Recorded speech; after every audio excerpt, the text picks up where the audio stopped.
Brought to you by KR Mangalam University. We provide you the platform to turn your dreams into reality. Give wings to your aspirations with KR Mangalam University. 14 मार्च को justice Yashwant Verma के दिल्ली स्थित आवास में आग लग गई और तब आग बुझाने उनके घर पर पहुंचे दमकल के कर्मचारियों और दिल्ली पुलिस के कर्मियों ने बड़ी मात्रा में घर में अधजले कैश देखे।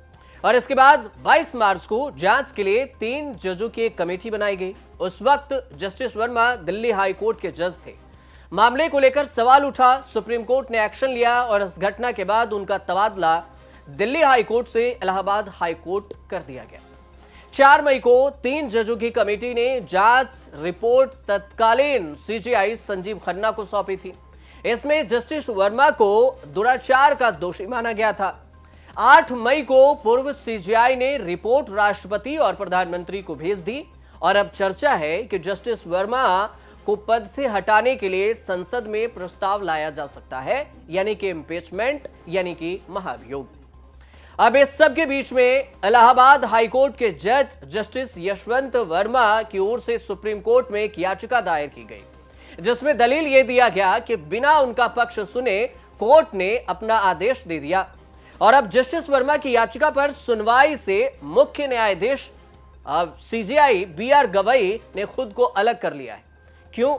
क्योंकि जस्टिस वर्मा ने जांच कमेटी की रिपोर्ट को चुनौती देते हुए याचिका दाखिल की और कैशकांड के खिलाफ यह याचिका लगाई।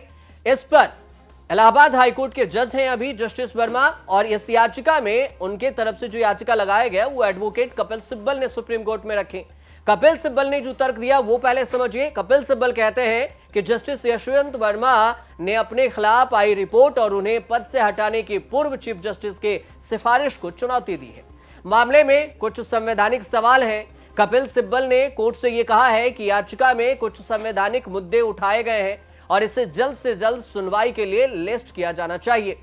जवाब सीजेआई बीआर गवई की तरफ से दिया गया और बीआर गवई ने कहा कि इसके लिए विशेष बेंच बनानी पड़ेगी और मैं उसमें शामिल नहीं हो सकता, क्योंकि तत्कालीन चीफ जस्टिस ने मुझसे भी सलाह ली थी और मेरे लिए यह मामला सुनवाई करना संभव नहीं है, क्योंकि मैं भी कमेटी का सदस्य था और मैं इस सुनवाई को लिस्ट करता हूं, लेकिन मैं इसमें शामिल नहीं हो सकता। पूर्व सीजेआई संजीव खन्ना के कार्यकाल में देखें तो जस्टिस वर्मा के खिलाफ जांच शुरू की गई और सीजेआई बीआर गवई संभवतः जांच प्रक्रिया शुरू करने की इसमें जो संलिप्तता थी उससे अलग कर लिया। सरकार जस्टिस वर्मा को पद से हटाने के लिए एक तरफ महाभियोग ला रही है और इसकी तैयारी कर रही है। जस्टिस वर्मा ने अपनी याचिका सुप्रीम कोर्ट में लगाई है, मांग की है कि पूर्व सीजेआई संजीव खन्ना के उस सिफारिश को असंवैधानिक घोषित किया जाए जिसमें उन्होंने जस्टिस वर्मा को हाईकोर्ट के जज के पद से हटाने की बात कही है। अब इस सब के बीच में याचिका में जो कमेटी बनी है उसमें रिपोर्ट में यह अमान्य करार देते हुए मांग की गई है कि जो आपने फैसला दिया वो गलत है।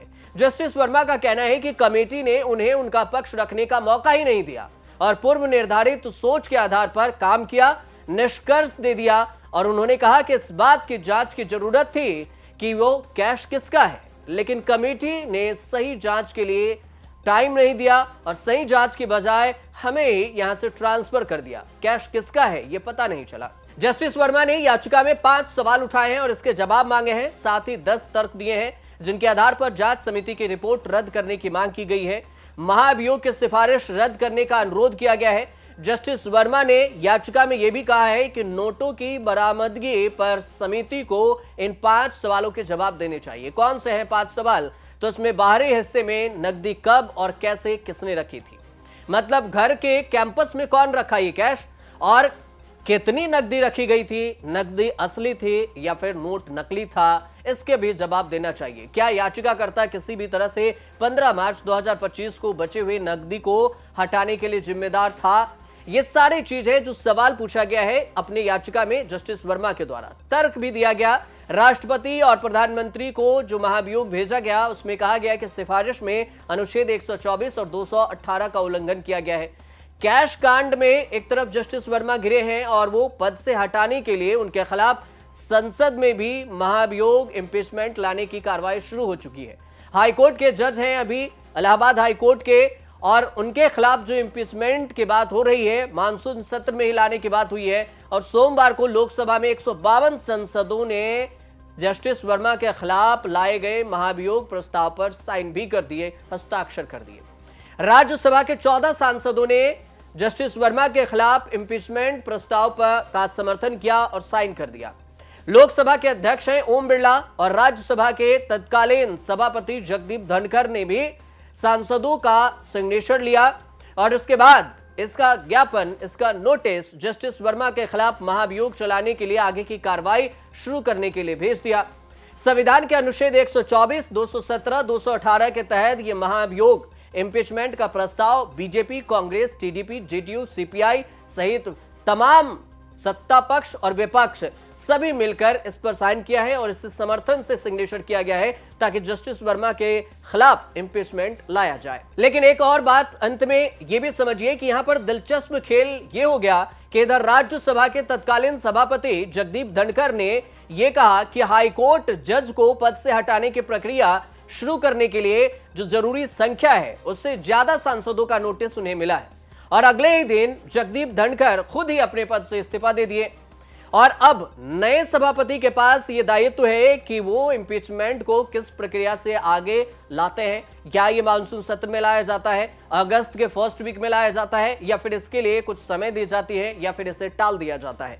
लेकिन जब नए सभापति राज्यसभा के नियुक्त होंगे उसके बाद पता चलेगा कि यह इम्पीचमेंट की प्रक्रिया कब से शुरू की जानी है।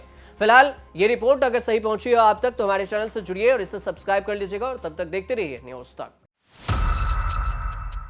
उसका एफिकेसी बहुत है, साइड इफेक्ट्स बहुत कम है और उसके वजह से एचपीवी जो इन्फेक्शन है वो ज़्यादा बहुत एफिकेशियस है, बहुत प्रभावी है। तो एचपीवी इन्फेक्शन प्रिवेंट होता है और एचपीवी इन्फेक्शन प्रिवेंट हुआ तो उसके वजह से ये जब सारे कैंसर्स है वो होने का चांस कम हो जाता है। जैसे कि उन्होंने क्या किया, अमेरिका में देखा कि 1 लाख पॉपुलेशन में सर्विकल कैंसर्स के कितने केसेस आते थे ये वैक्सीन आने के पहले।